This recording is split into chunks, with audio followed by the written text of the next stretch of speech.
Abagizi b'ekibiina ki NRM mu disitulikiti ya Adjuman bakedde kuyisa bivvulu nga baaniriza Akwatidde ekibiina kyabwe bendera ku bwa pulezidenti Yoweri Kaguta Museveni mu kitundu kyabwe. Museveni olwaleero lwakomekereza okuwenja akalulu mu bendobendo lya West Nile ng'abadde mu disitulikiti ya Adjuman ne Amulu.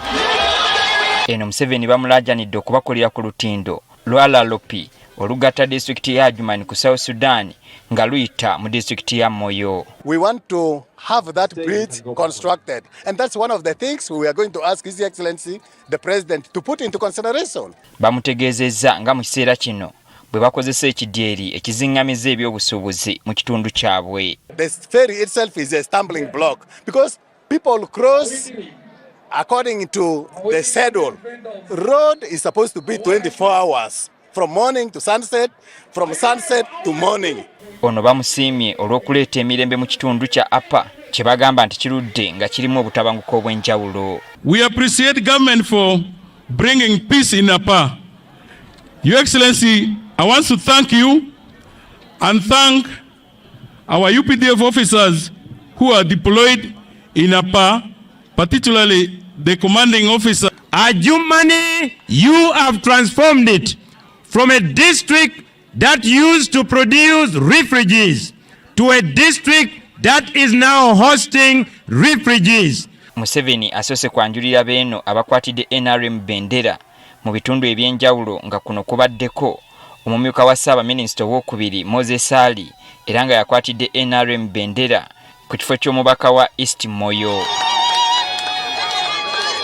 Mu kwogera kwe Museveni ategeezezza ng'entalo okuli olwa Idi Amin, olwa Milton Obote n'olutalo olwaleeta NRM mu buyinza n'abayeekera abalumbanga ebitundu bino eby'omu mambuka bwe bazze nnyo Uganda emabega. The wars of Idi Amin 1971-79, the war between NRM and UPC 81-86. Even when NRM took power, there were wars, as you remember, COIN, ADF, and the other groups. Ideology of patriotism and Pan-Africanism and the strength it has created, we have now been able to defeat those wars. Ajjukizza abeeno ku ebyo byasobodde okukola omuli n'okutumbula ebyobulamu kussa n'ebyenjigiriza. Children are no longer dying from measles, from all those diseases, mainly because of the immunization of the children.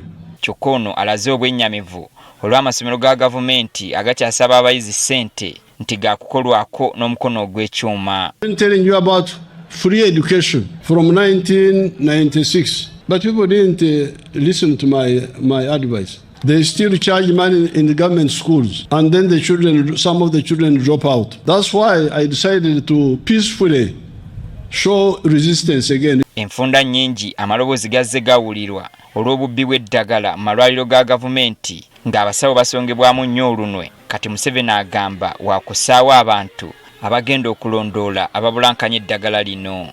Our people are using computers to fight that, but I'm also thinking of recruiting some religious inclined people who are not corrupt to monitor for me these 1,400 health centers. They are not many. I can get God-fearing people, 1,400 of them, so you monitor for me the drugs in these health centers. Olunaku lw'enkya Pulezidenti Museveni wakutandika okutalaaga bendobendo lya Acholi ng'aperereza abeeno okumuwa akalulu nga wakutandikira mu disitulikiti y'e Noya ne Omolo.